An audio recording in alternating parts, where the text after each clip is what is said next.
A história de Esther é uma história da grandeza de Deus e de como que Deus providencia meios para cuidar e guardar dos seus, daqueles que servem a Ele, daqueles que o obedecem e que andam na presença dEle.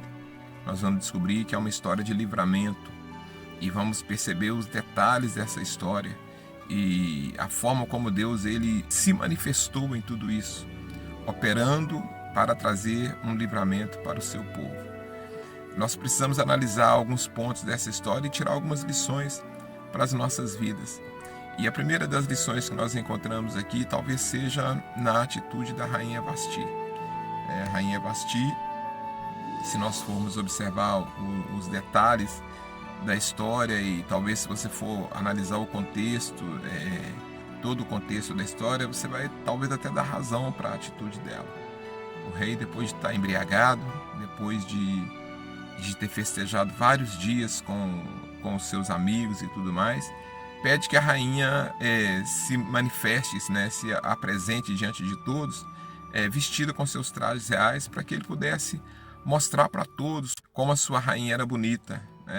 Então, de certa forma, ele estava expondo a rainha, embora ela ocupasse uma posição em que ser exposta diante de todos, expor a sua beleza, porque ela era muito bonita, era uma coisa muito comum, muito normal, mas pode ser que a gente entenda, se nós formos analisar bem a história, pode ser que a gente entenda a recusa dela em não querer se expor nesse momento, diante daquela situação, talvez diante de uma infinidade de homens bêbados e etc. A gente entenderia por esse lado.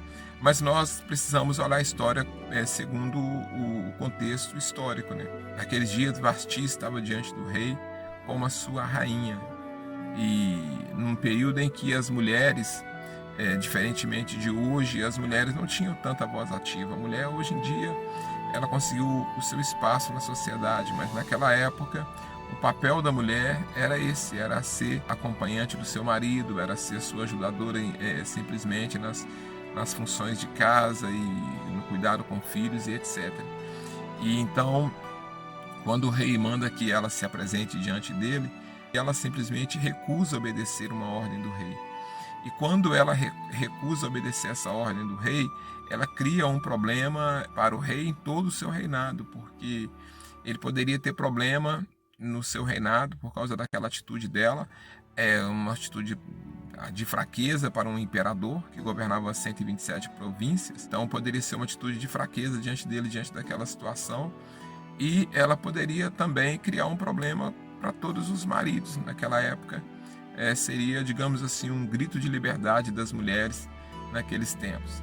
Isso não seria aceitável devido à cultura da época e etc. e tal. Mas deixando esses detalhes de lado, vamos analisar a história de uma outra forma. Vamos tirar algumas lições dessa história para a nossa vida. A primeira coisa é a atitude de Vasti em desobedecer a um mandato, a uma direção do rei. Esse é um problema muito sério, né? Porque essa tendência à desobediência ela é algo que está impregnado dentro do ser humano. E assim como Vasti, ela desobedeceu ao rei, perdeu sua posição de rainha, nós também temos a tendência em desobedecer às direções do nosso rei, que é o nosso Deus. Estamos na posição de igreja, a igreja como noiva, e muitas vezes desobedecemos ao mandato, à direção, à orientação do nosso Deus, do nosso rei. E quando se desobedece a uma direção, a tendência é ser substituído, né? Foi o que aconteceu com Vasti. E se nós formos desobedientes a Deus, aos mandamentos, às orientações de Deus, nós corremos o sério risco de perdermos o nosso lugar diante dele. Então, analise a sua vida. Será que você tem se colocado diante de Deus numa posição de desobediência? Ou será que você tem sido obediente ao Senhor nos propósitos de Deus para a sua vida? Assim como Vasti deu o grito de liberdade, nós também temos a tendência de querer dar esse grito de liberdade com relação a Deus, né? Não que Deus nos mantenha como escravos, mas nós temos diretrizes. Se nós queremos agradar a Deus, nós devemos viver conforme a vontade dele, não conforme a nossa. E constantemente nós queremos dar o nosso grito de liberdade e fazer a coisa do nosso jeito, Vasti quis fazer do jeito dela e por causa disso ela foi riscada do lugar dela. Outra pessoa iria ocupar o lugar de rainha, porque ela resolveu viver a vida conforme a vontade dela. Se nós decidirmos viver a nossa vida conforme a nossa vontade, outros assumirão o nosso lugar. Deus ele não vai nos aceitar do jeito que nós queremos. Tem uma determinação, nós temos uma direção, que precisamos seguir se nós queremos ser aceitos pelo Senhor. Nós entendemos isso perfeitamente, nós que servimos a Cristo. Sabemos que os mandamentos de Deus eles não são para nos escravizar. Os mandamentos de Deus eles são para nos tornar o melhor possíveis, para que tenhamos uma vida, a melhor vida possível. Os mandamentos de Deus eles são bons, eles são perfeitos, eles são agradáveis. Deus ele não coloca um peso em cima de nós. Pelo contrário, o que Deus nos orienta a fazer, as coisas que Deus exige de nós, as atitudes que Ele exige de nós, as coisas que Ele exige que a gente não faça, se nós formos analisar tudo isso, é para nos preservar, para que tenhamos uma vida o melhor possível, mais saudável, mais abençoada, mais feliz com a nossa família, com os nossos amigos, com a sociedade. Então os mandamentos de Deus eles são perfeitos e eles fazem bem para a nossa alma e para o nosso corpo.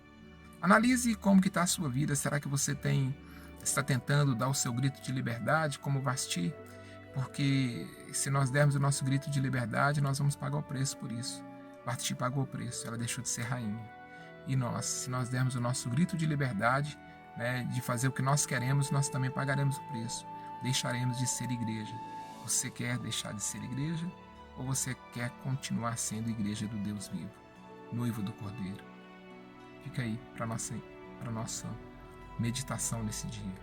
Senhor, toma a nossa vida em Tuas mãos e nos ajude, Pai, nas decisões que temos que tomar, para que nós possamos, ó Deus, fazer o melhor para a glória do Teu santo nome e nos dedicar ao Senhor, Pai amado, de verdade, Senhor amado, sem restrições, que nós possamos Te obedecer por entender que o que o Senhor quer para nós é o melhor. Em nome de Jesus eu coloco minha vida e de todos aqueles que me ouvem em Tuas mãos. Nos ajude, Pai, para que sejamos fiéis e obedientes até o fim. Em nome de Jesus. Amém. Deus abençoe. Em nome de Jesus.